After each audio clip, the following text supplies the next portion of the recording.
Avoidance can't believe you actually did it. During no contact, you've stopped chasing. You've stopped explaining yourself. Silence has replaced your apologies, your follow-ups, and your desperate need for closure. But here's the twist. No one talks about what happens inside the avoidant when you actually hold the line.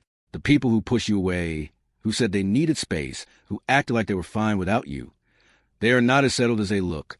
In fact, when you enforce no contact and refuse to rescue her from her own decision, she enters a quiet crisis she never saw coming. On the surface, she looks unbothered. But deep down, something has shifted that she doesn't know how to process. At first, it looks like she made the decision easily. No hesitation, no emotion, no second thoughts. She walked away like it didn't matter, like the relationship was a coat she'd been meaning to take off for a while and finally did. No dramatic exit, no long goodbye, just distance, then silence, then nothing. And if you were watching from the outside, the story looked clean. She decided, she left, she moved on. But if you follow what happens next, something doesn't make sense. Because weeks later, sometimes months later, she starts checking, watching, reappearing, not directly, not clearly, but enough to make you wonder. A view on your story, a like on something old, a mutual friend mentioning her name in a context that feels just slightly too deliberate.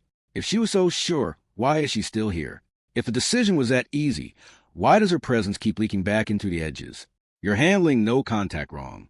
Most people treat it like a waiting game. They go quiet, but they're still emotionally glued to their phone, still checking her social media at midnight, still mentally writing the text they promised themselves they wouldn't send.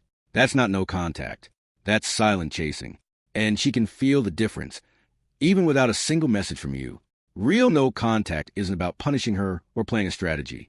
It's about something she genuinely did not expect from you, and that unexpected thing is what begins to crack the foundation she thought was solid. Research from the University of California found that individuals with avoidant attachment styles show significantly elevated cortisol levels. That's the body's primary stress hormone during periods of perceived relationship uncertainty. In other words, her calm exterior during no contact is not what's happening inside her body. While she appears completely fine on the outside, her nervous system is quietly in distress. She is physiologically responding to your absence, even when her behavior suggests otherwise. That's not a small detail. That's the entire story hiding underneath the surface. Her body is registering your absence as a threat, even while her mind is trying to convince her that she made the right call. I see this pattern every single day working with people who are trying to make sense of why someone who claimed to need space is also somehow the person who seems most unsettled by the silence. People come in convinced that their avoidant partner felt nothing, move on immediately, maybe even felt relieved. And on the outside, that story makes sense. She didn't cry in front of you. She didn't call. She didn't show up at your door.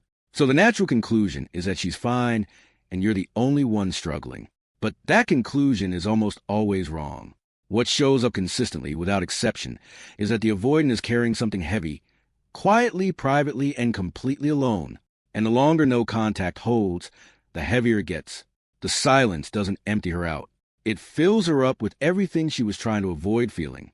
By the end of this, you'll understand exactly what is happening inside her mind during no contact, why her silence is not the same as indifference, and why the decision she made with such confidence is now sitting inside her like something she can't fully digest. This isn't about giving you false hope or a roadmap to win her back. It's about giving you the full, honest picture, because you deserve to understand what's actually going on beneath the surface, not just a performance she's putting on for the rest of the world. Dismissive avoidants don't process loss the way others do. When the relationship ends, they feel relief first. Space, freedom, control, the emotional weight that was building, the closeness that started feeling like pressure, the intimacy that started feeling like a trap, it lifts. And for a short window of time, that relief feels like confirmation, like the decision was right, like she knew herself well enough to know when to walk away. That initial feeling is real. Don't minimize it. She genuinely felt it. But that relief comes with condition. It only works as long as she believes she can come back. As long as she holds, somewhere in the back of her mind, the quiet assumption that you're still there, still available, still carrying a torch she didn't ask you to put down. The relief of leaving is only sustainable when the door remains unlocked, when she knows, even unconsciously, that if she ever changed her mind, re-entry would be possible. That assumption is the invisible foundation underneath her calm. And this is where no contact changes everything. Because no contact doesn't just create distance.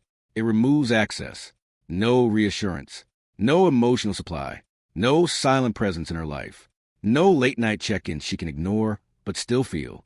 No social media activity she can monitor to measure where you are emotionally. Nothing. Just a clean, complete absence that she didn't fully anticipate when she made her decision. And that absence starts doing something to her that distance alone never would have. At first, she ignores it. She's busy.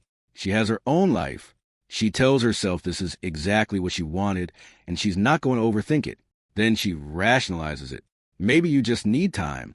Maybe you'll reach out eventually.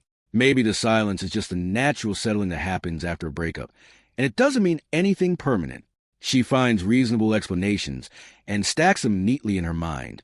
But then, something starts to break. Not dramatically. Not all at once. But in the small, quiet moments when the rationalizations run out and the silence is still there, unchanged and unbothered, the cracks begin to show. For the first time, she's forced to face a reality she has been avoiding from the very beginning. The decision is final, not because she chose it in some powerful, clear-headed moment of self-knowledge, but because you accepted it. You didn't fight it. You didn't soften it. You didn't leave a gap for her to slip back through when she was ready. You simply treated her decision like it meant exactly what it sounded like. And that is the one response she did not have a script for. And that's what she didn't expect. She expected distance, not disappearance. She expected silence, not detachment. There is a difference between someone who is quiet because they're hurting and waiting, and someone who is quiet because they have genuinely redirected their energy toward their own life. She expected the first one. She's slowly realizing she might be getting the second. And that realization doesn't arrive all at once. It seeps in, gradually, through the absence of things she used to take for granted. And when that realization hits, her behavior changes. She checks your social media. Not obsessively, not obviously, but consistently. She finds small reasons to exist near the edges of your life. A comment through a mutual friend. An interaction that's just ambiguous enough to be deniable. She tests a connection without fully admitting to herself that that's what she's doing. She might even reach out with something low stakes, a meme, a memory, something that gives her information about where you are without requiring her to be vulnerable about where she is. These are not the actions of someone who is certain. These are the actions of someone who is quietly panicking about something they can't directly name. Not because she suddenly became emotional, not because something in her fundamentally changed overnight, but because she lost something she thought she controlled. Access to you, the ability to know where you are, how you feel, whether the door is still open. That access was a form of emotional regulation for her. Even when she wasn't using it, even when she was pulling away, she knew it was there. Now it isn't. And that loss is hitting her in a way that the relationship itself, in its final stages, never quite did. Every single day that passes without a message from you, the weight of what she chose becomes more real. She doesn't get to keep the quiet comfort of knowing you're orbiting her. She doesn't get to hold on to the background reassurance that she could reach out when she was ready and you'd be waiting. She made a final sounding move, and you treated it like it meant exactly what it sounded like. Avoidants are deeply used to people not taking their withdrawals at face value. They're used to being chased back in, to having someone else undo the distance.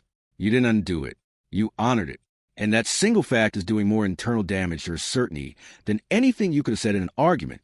She starts replaying things she told herself she was done thinking about. Small moments. The way you showed up for her in ways she didn't ask for. The time she pulled away and you stayed anyway, not desperately, but genuinely. She starts seeing those moments differently now that they're not available to her anymore. And the story she told herself, that you were too much, that the relationship was too intense, that she was protecting herself by leaving, starts developing cracks. Not loudly, not dramatically, just quietly, in the background, while she's trying to fall asleep or sitting in traffic or doing something completely ordinary. That's when it hits her. And she has no one to talk to about it, because she was the one who ended it. She can't call her friends and admit that the relief she expected never fully arrived, so she carries it alone. And alone is exactly where no contact places her, inside her own decision, with no exit that doesn't require her to do the one thing that terrifies her most, be vulnerable first. And that's the part no one talks about.